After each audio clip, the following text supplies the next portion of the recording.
Factsverse presents. According to a psychologist, this is proof that past lives are real. Many people believe in past lives and reincarnation, and it's not a new concept. The ancient Greeks and the Celtic Druids believed that when they died, they would come back. It's also a common belief in religions such as Hinduism and Sikhism. According to recent studies, about 24% of even Christians in the United States are taken in by the idea of reincarnation. Ian Stevenson is a psychiatrist who spent most of his life researching reincarnation.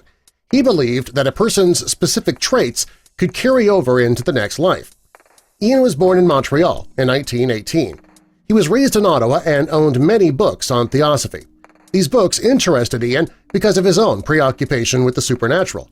These books refer to an occultist religion that teaches reincarnation, and this was when he started getting interested in it. During the 50s, Ian began studying psychoanalysis. At the same time, he became the head of the University of Virginia's psychiatric branch.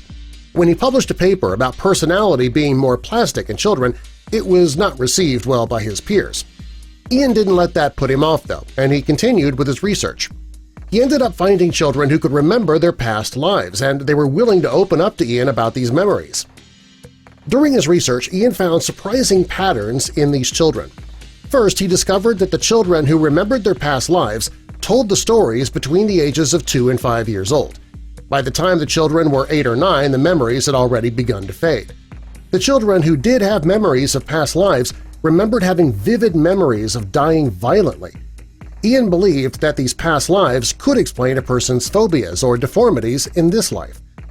Ian wrote an essay titled "The Evidence for Survival from Claimed Memories of Former Incarnations." He wrote the essay in 1958, and his work included 44 examples of people who claimed to have had past life memories. His essay ended up taking first prize in a contest hosted by the American Society for Psychical Research. An Irish medium named Eileen Garrett took an interest in Ian's article, and she wanted him to continue to explore his theory. She offered to fund his trip to India, where Ian was able to conduct an interview with a child who had claimed to remember a past life. During his trip there, Ian was able to find 25 other children who claimed to have memories of a past life. In 1966, he wrote a book called 20 Cases Suggestive of Reincarnation. Shortly after, the inventor of xerography, Chester Carlson, was introduced to Ian by his wife. After the meeting, Carlson agreed to fund Ian's future work. In 1968, Carlson had a fatal heart attack, and he left $1 million to the University of Virginia so that Ian could continue his research. At first, the university didn't want to take the money, but in the end they accepted it, and Ian was named the Carlson Professor of Psychiatry. Thanks to the funding, Ian was able to continue with his research full-time. He started traveling regularly to find new cases. During his research, he traveled 55,000 miles every year, and he interviewed around 3,000 children from around the world. Ian managed to find a young girl that he thought proved his theory. She was from Sri Lanka, and she discussed a town that she had never visited and that her mother had never mentioned. She claimed that she drowned in a river due to the actions of her intellectually challenged sibling. The girl told Ian that in her memory she had a father named Harith, who was a bald florist. She remembered living in a home with a skylight with a large Hindu family next door. She also remembered dogs being in the backyard and people breaking coconuts on the floor outside the temple. When she told Ian her story, he worked to try and confirm the girl's details. In his research, Ian discovered that a florist was living in the town. He had a 2-year-old daughter who drowned while playing with her mentally challenged brother. The man did have dogs, and his house was next door to a temple, a Hindu temple. Part of their religion was to break coconuts for offerings. Not everything about the little girl's story was accurate, though. The man whose daughter died was not bald, but his father and brother were. Ian checked out 30 facts given by the girl. 27 of them were correct, and this led Ian to believe that he was on the right track. Ian believed that birthmarks and deformities were also associated with reincarnation. He thought that children with rare body defects at birth, or strange birthmarks, or birthmarks in peculiar places, it was all related to past lives. His paper, Reincarnation and Biology, focuses on over 200 reports of kids with past life memories who did have these strange physical features. Ian wanted to prove that these anomalies lined up with the physical injuries that a child sustained in the memories of their past lives.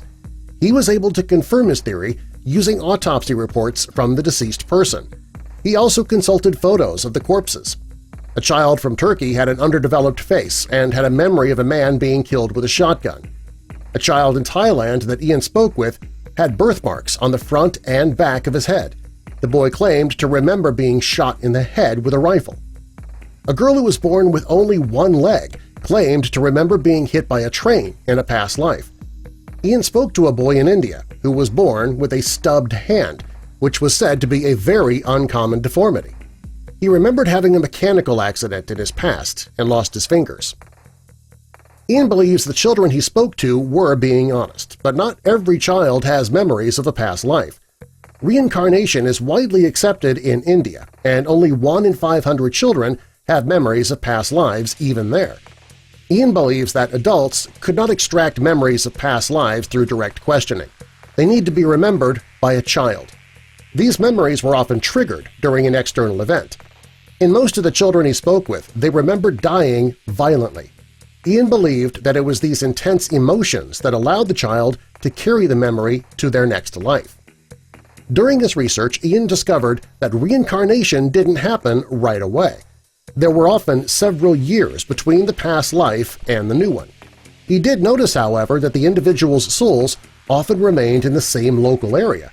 He also believed that there was a link between phobias and past lives. Those who had memories of drowning in their past life were often afraid of water in this life. Ian didn't discover evidence of past lives in just children. He spoke to a woman in Burma who had a previous life experience. The woman said she dreamed of an old sage. The sage told the woman that a man who had recently died would be entrusted to her. The next day, the dead man's wife went to see the woman, and she claimed to have dreamed of the sage as well. She told the woman that she would soon bear her dead husband. Shortly after the meeting, the woman found out that she was pregnant.